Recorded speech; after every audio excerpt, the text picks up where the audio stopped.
Donc on va commencer par la date du jour en utilisant la fonction aujourd'hui.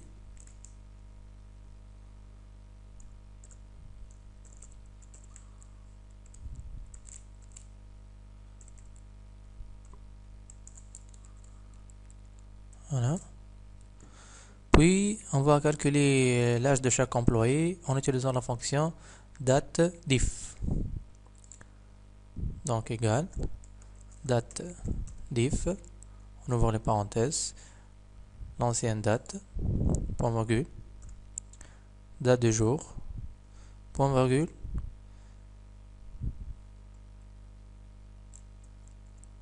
y, pour dire année, la différence en année. Et on n'oublie pas de fixer la date du jour avec le symbole $. Voilà.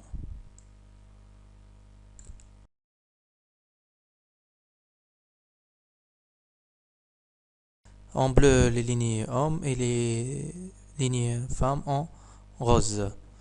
Donc, en utilisant une macro, bien sûr, pour faciliter la tâche. Donc, on commence par sélectionner cette case, la première case. On va enregistrer une macro. Donc, nouvelle macro, MFC, comme mise en forme conditionnelle, et un raccourci clavier T. OK. On doit activer le mode relatif.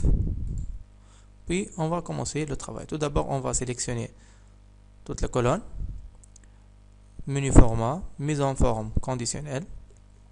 Et on doit choisir ici la formule et. Donc, on se positionne ici.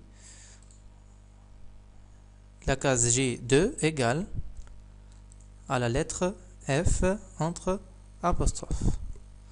Et on n'oublie pas de supprimer les dollars de la fixation de la cellule. Puis, menu format, le motif de la cellule, rose, OK. Et voilà la première condition. La deuxième condition, la même chose, la formule est. On va mettre la deuxième formule, on peut mettre même copier-coller ici, CTRL-C et CTRL-V pour faire copier-coller. Ou bien on répète la même démarche en modifiant F par H. Format, l'arrière-plan en gris, en bleu, pardon. OK, puis valider et on remarque que les lignes sont modifiées. Puis on va arrêter la macro et on va l'appliquer sur les colonnes une par une. Il suffit de sélectionner la première case ou bien la première cellule et appliquer le raccourci CTRL-T et voilà, CTRL-T, CTRL-T, la même chose et voilà. Et voilà, on a appliqué la mise en forme conditionnelle sur toutes les lignes et toutes les colonnes de notre tableau.